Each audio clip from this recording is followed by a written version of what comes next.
Great. Let me start off with you, the Honorable Kweku Kwating, because this is a conversation that we've had before, particularly when issues about the procurement of vehicles for MPs became an issue in 2021. You've always taken a position that the state should focus on serving the interest of the people and not, the interest of a few. What's your take on this conversation?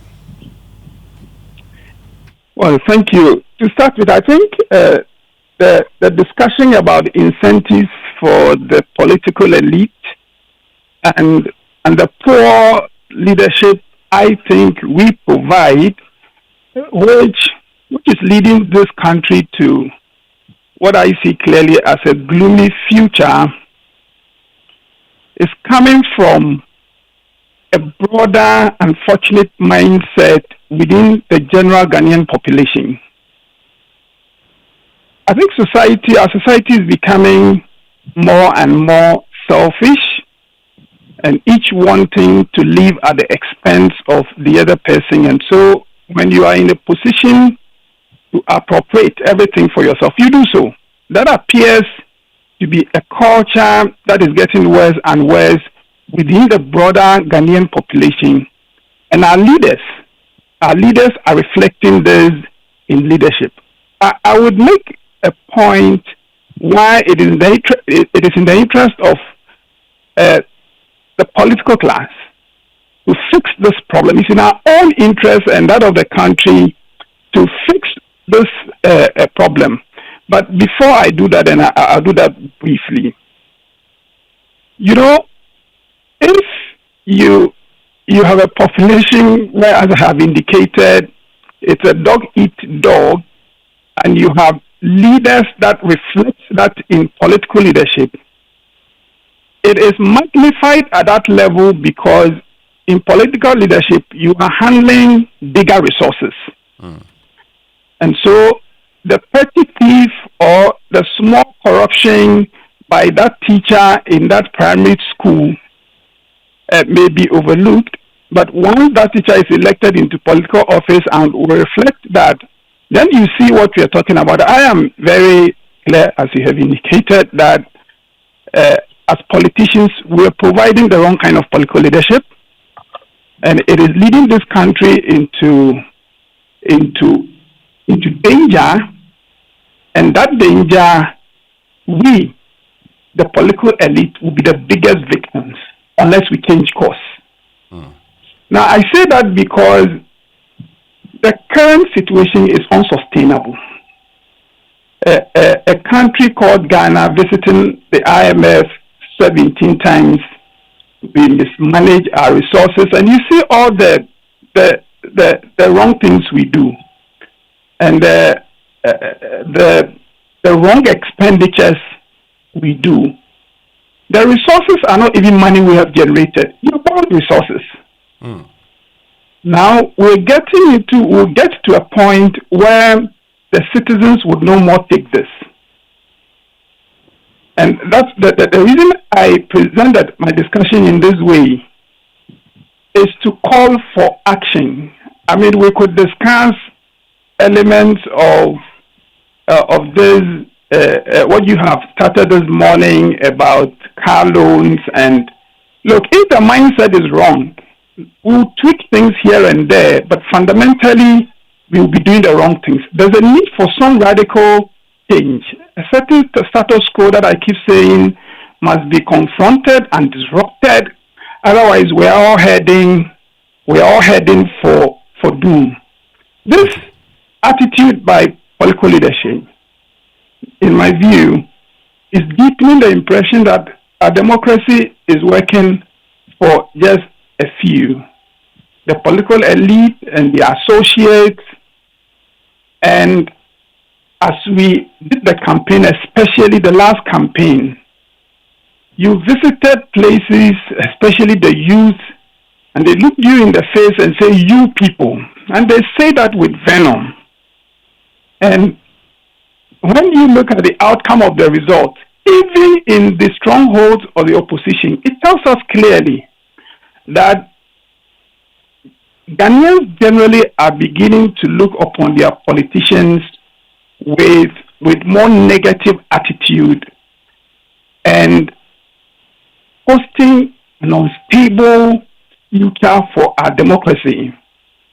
Now, you ask, what then should we do?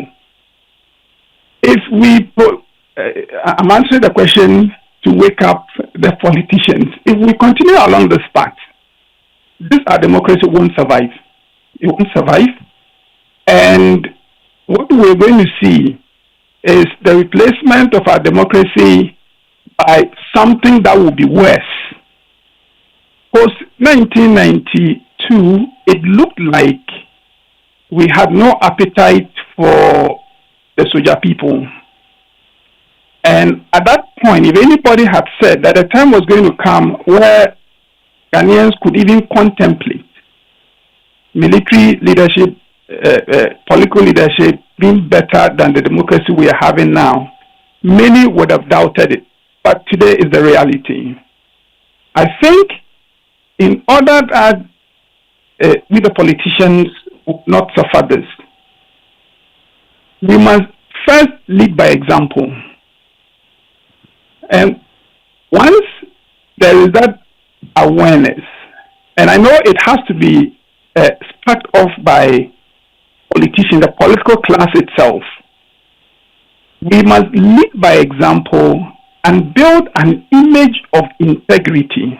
It is not idealistic. It's happened in many places. I think it is possible for a critical mass within the political class to begin to push for real change. And as a politician in parliament, there are many of us who are uncomfortable with the status quo and the way we do things and the way we apportion incentives to ourselves. Even when the president has not been given power, parliamentarians want to surrender that power to the president because somehow you need one favor or the other from the president. It is this mindset that, for me, must be confronted. And if we're to be able to do that, then we can turn around with integrity, and I think I made this point sometime last year, and begin to crack the whip on the general citizens. That this is where we draw the line. We can no more continue like this. So if we are leading by example, if we are purging ourselves, then you, the citizen, will not be allowed to disrupt the progress. I see this as the only path, and I know other speakers are going to come in. I would hope that we begin to discuss what would trigger that movement within the political class. If we are lucky to have a Link-1U, or to maybe a smaller extent, a Margaret Thatcher, that would, as a person, lead such a crusade, we will be lucky. But if we're not going to get that, we should begin to discuss how we trigger that process within the political class, because that is where I'm sure the solution can start from. And once that starts, look, a lot of the matters you are discussing will fall in place. If we don't do that and we focus on attitudes here, incentives here, and disincentives here and there, trust me, a smart politician or a smart set of politicians can easily alter the arrangements in a way that for the optics would appear like a change, when in reality, people are doing a lot of wrong things and continue to plunge this country into the danger that some of us foresee. If you just joined us, you've been listening to Kweku Kwarteng, of course.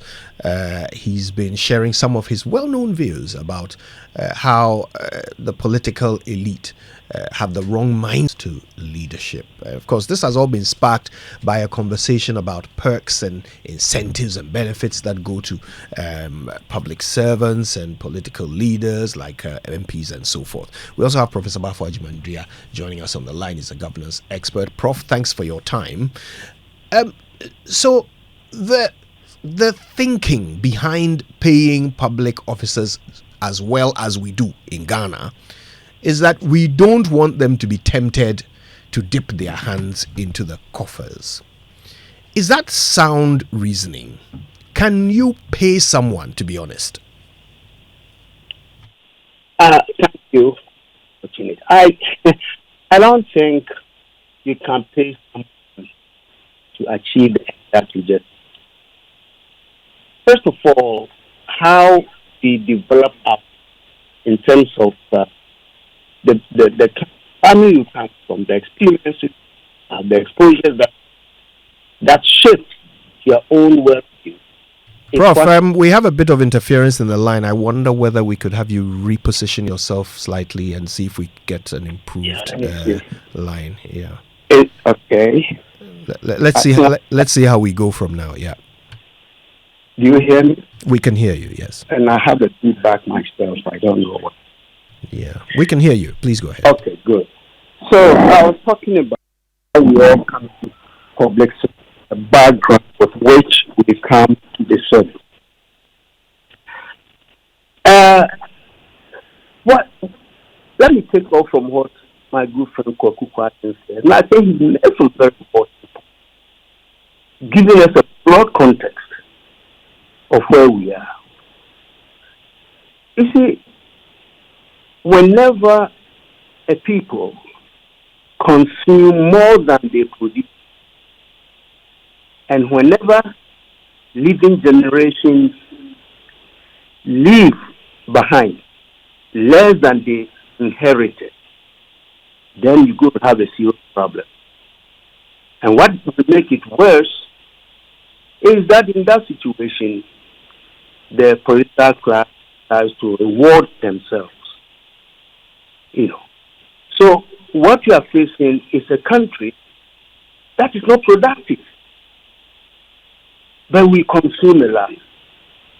And indeed, the political class is demonstrating they are more in love with consumption than production. That is why what triggered this conversation about one person ordering a cab who elected 600 or 250,000.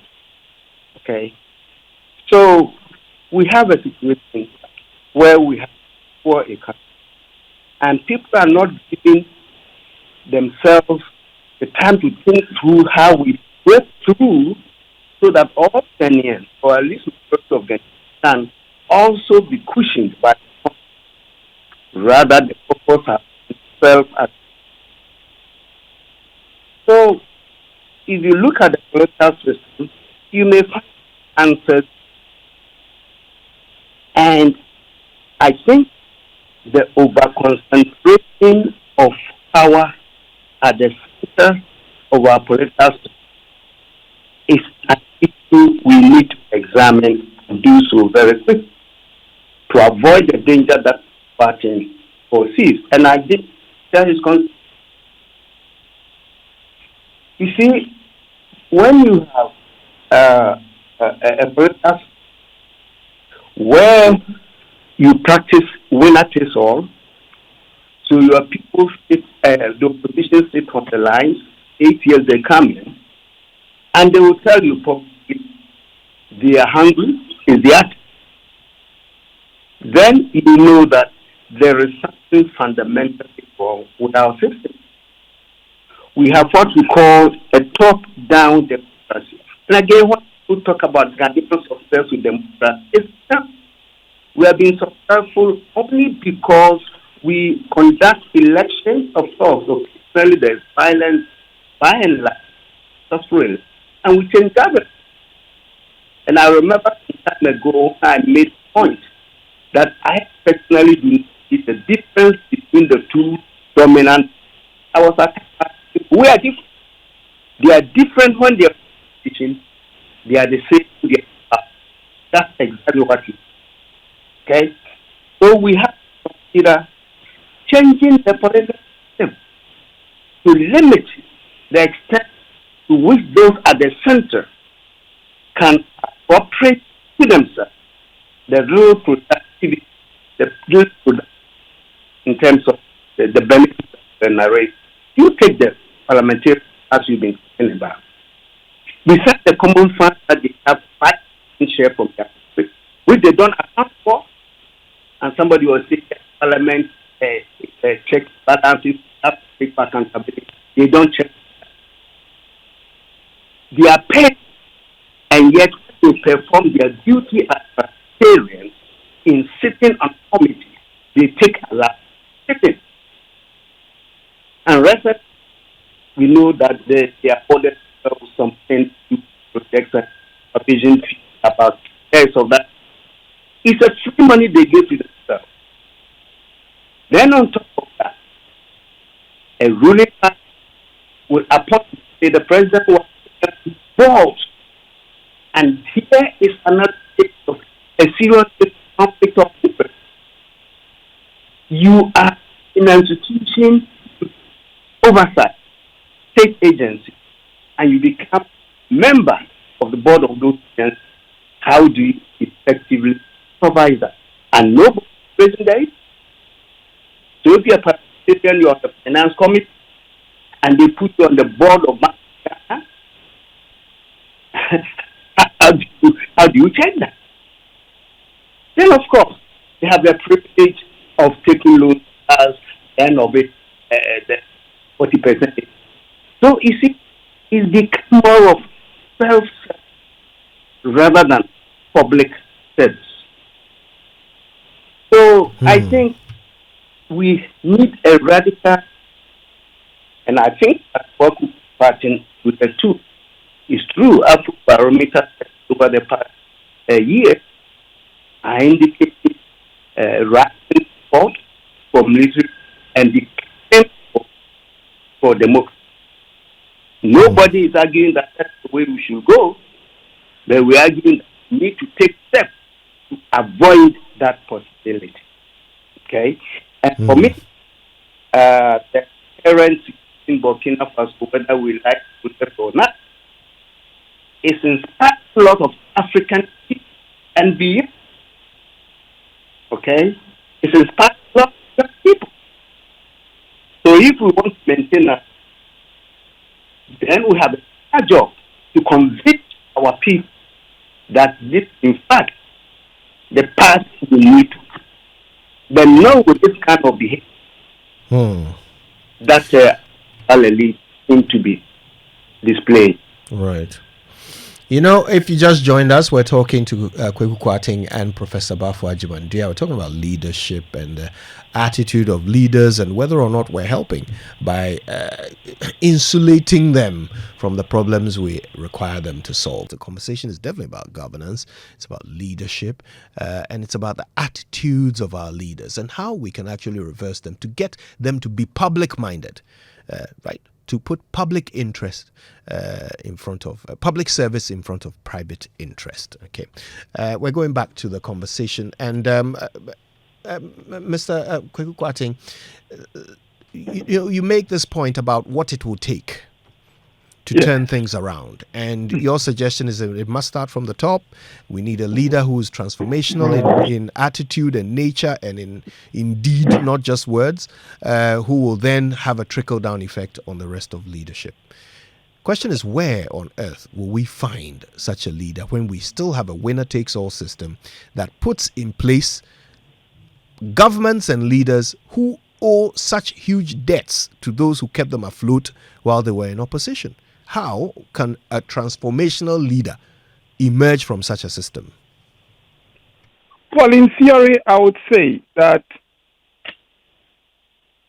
it is not something we can work at, producing that extraordinary leader, such an extraordinary leader. You see, those leaders across history, across different countries, they come once in a while. If you are lucky, they just appear on the scene. And it is entirely possible for us to elect a politician who goes through the corrupt system, becomes, say, the president, uses the power of the state to fortify himself, and then tells those who financed him, the country first. That is, yes, I know you financed me, you did all that, but you did that because you wanted to put me in a position to fix the problems we have. It is not impossible to have that situation. Maybe we should pray a lot more to get a leader like that or somebody close to that who goes through the system, gets power, but turns around to say that it can't be business as usual, and make sure he protects himself sufficiently to be able to drive the changes they want. We should remember that those examples that we cite of other countries, some of their leaders also went through their political systems. And it was thought that you can never produce a transformational leader with a system like that. But in the end, if you pray hard, you may well come up with a leader who can do that. But I mentioned that not so much as part of the things we can do, but just to reflect more clearly the problem I was discussing and how we can get we could get out of it. But in terms of what we can do, even if we cannot have such a transformational leader, to slow down the deterioration or to improve our chances of creating a better future for our children, I will speak to two different sets of people. First, to my colleagues politicians. Look, the current system, the status quo is unsustainable. The way now the citizens are beginning to show us, and it happened in the main election, unprecedented, where people are just saying, even the base of political parties are telling their own political parties that we don't care whether you win power or not. And they are just refusing to go to the polls. That is the beginning. It is a beginning of the expression of anger. I don't see in the last election really any landslide endorsement of any politician. When you look at the results across the regions, the traditional strongholds of the parties, and how people are just refusing to go and vote, even for the opposition NDC, you go to the voter region, and the votes President Mahama got in the 2020 election was more than 2024. What it means, and I don't say this in any way to criticize President Mahama or to water down the victory he got. The point I'm making is, if a person in opposition, someone can vote for you in 2020, you are in opposition. And in 2024, the person says, look, this system is not working anyway. I won't bother to go and vote. Then it reflects a certain dynamic within the general population that all politicians must take note of. So, to make the point that the current system is unsustainable, and if it explodes, the politicians, we will be the biggest victims, we'll be the first victims. So it is in our interest that enough of us come together to seek to make those changes that people want to see. Hopefully, maybe that would slow down the deterioration and buy us more time within which maybe we get a transformational leader I was referring to. But that's the first audience I'd like to speak to on this. To my colleague politicians, if you're listening to me, the current system is unsustainable, and if it explodes, we are the first victims. So we should act not just because we love Ghana. We should act because we do not want to be victims of people's anger. But the second is to the citizens.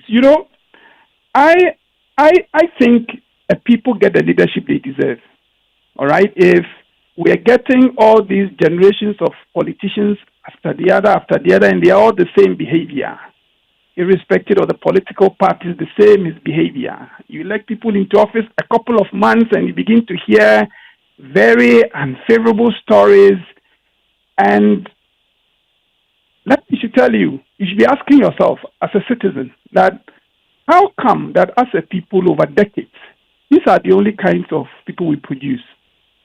So out of the point that people get the leadership they deserve, I think civil society, the media, and Ghanaians generally must also begin to put more pressure on political leadership. And it's not a theoretical point. Look, if TUC, for instance, if there was a bad political decision, or right, if you looked at a policy and said, look, this incentive for the political class is wrong, whether it is ex gratia, whatever, and we think it must stop. And it is the reason we are calling a strike.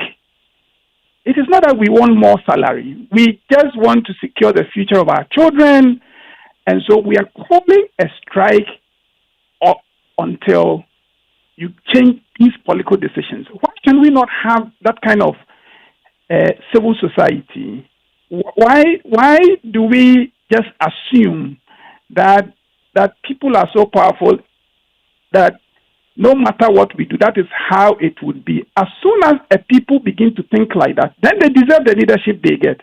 So my closing point here as to what we can do as citizens is that we should begin to care more about the wrongs that are happening. And let me close on this. See, now we are not just mismanaging our resources, all right, as a country. You will see that we are now mortgaging future resources for consumption today. So we go to borrow and we say that we tell the lender that we know we now do not have sufficient credit rating, if you permit me. So the way you can be sure that you get your money back is that give us the money today for consumption, and we would mortgage future resources. And this has been done across the political parties. What we are doing is that not only are we creating indebtedness for future generations, we are also arresting their capacity to pay off the indebtedness. Now, you think this would go, if this would go on forever, and if the TUC, if they are listening to me, civil society, you, the media, we must face the fact that it is not just Galamsey that poses an existential threat. The mismanagement of our society is gradually driving us into a stage where our society may be disrupted in ways we do not want to discuss. So I throw it back to you and the citizens as well, that whilst, yes, we advise ourselves as politicians, and there are many people within the political class, look, who agree with some of these points that we make, but are not sure that the system is ready for that, and that if you step forward to make these points, you may be victimized, and the masses will stand by and let you be roasted. So as a matter of self-preservation, you just want to be part of the system, get whatever you can get, and hope that somehow God takes care of the future. I think if citizens begin to be more active in non-partisan ways, in ways that reflect a love for the country and the future, hopefully it will put a little more pressure on politicians. And then we will begin to see some of the changes we want, or at least it would buy us time whilst we wait for that transformational leader from God. Well, Prof. Wajuman, wow, it's a scary thought that our only hope of transformation is luck. But we do have a system that you described as winner takes all. It's a system that corrupts. Really, what can we do to speed up the arrival of this Messiah? Or should we start considering independent presidential candidates? Well, in my humble, none of that work. And by the way, I have to say, fully associate myself with this Bible, except that he landed on that me that we wait for transformation to God, because that will reinforce the notion of Ghanaians in our helplessness. Only God can do it, but we see help those who help themselves. We can pray all we can, fast all one. Nothing will change unless we as people decide and take as the fact. You see, just a quick one following our previous conversation. I wonder that for the past 32 years of our report, I've been trying to figure out one reliable national project that we can say, yes, this indicates some advancement for us. One, we cannot even build our roads. I don't know which part of this country has good roads. We tend to maintain all roads and resurface them. And even then, we don't do it right. So, look, it's a serious issue Kwaku has raised. And that's why I say I really come for that insight. Now, coming directly to your question, what we have, I think that we need a very radical rethinking of our political system. One, we have to seriously look at having a unified vision for the nation. We don't have it. The Constitution created NDPC to provide guidance, and it's a sham. Just a few days ago, our president reconstituted the committee and put a brilliant guy, friend, Nimoy Thompson, as a chair. He was there during the first term of the president, did a fantastic job, produced a 50-year plan with pictures and design for how Ghana can look like in the future. Once government changed, it was decided.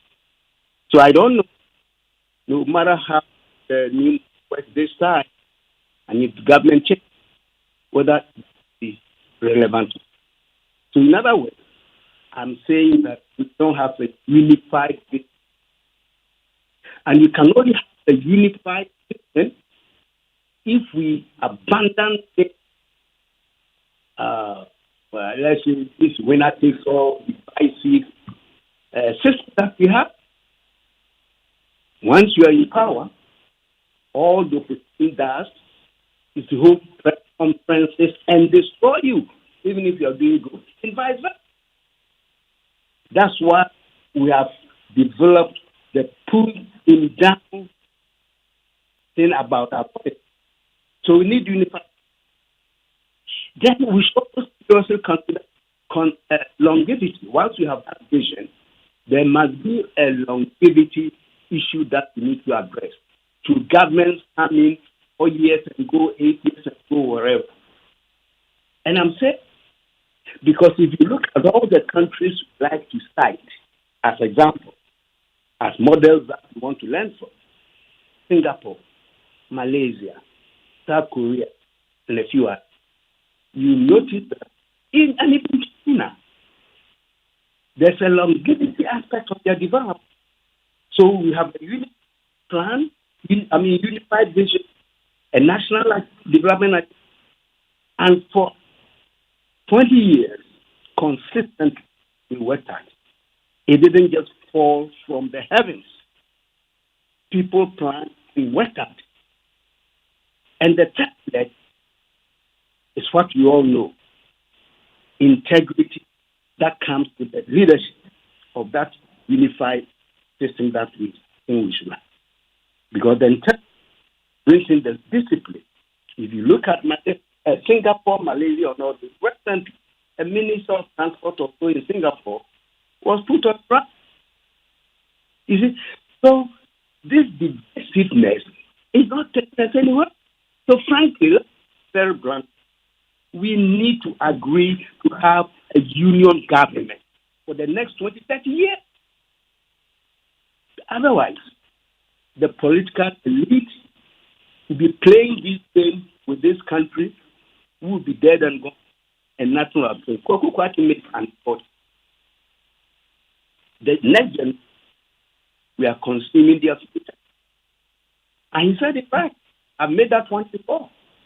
When living generations are mortgaging the future for money that they get today that they do not even apply properly. How come our roads are?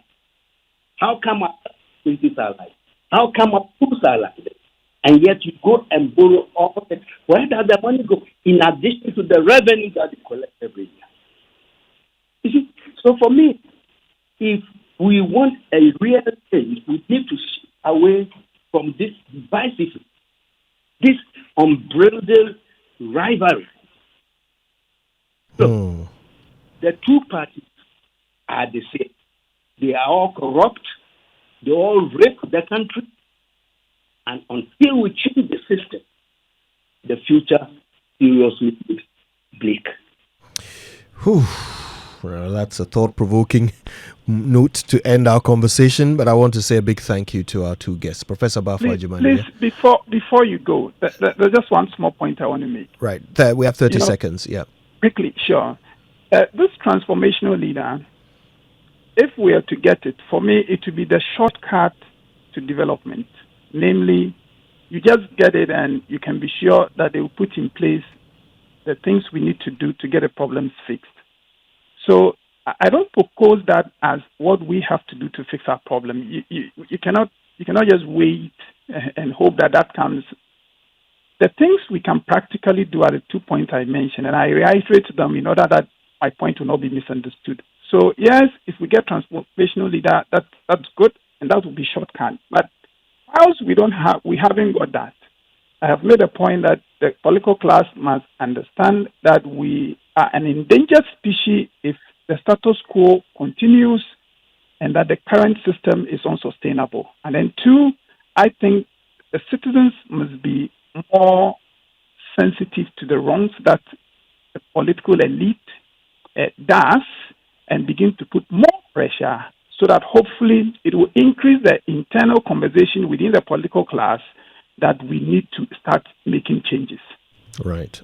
That's an important clarification, and we thank you for that.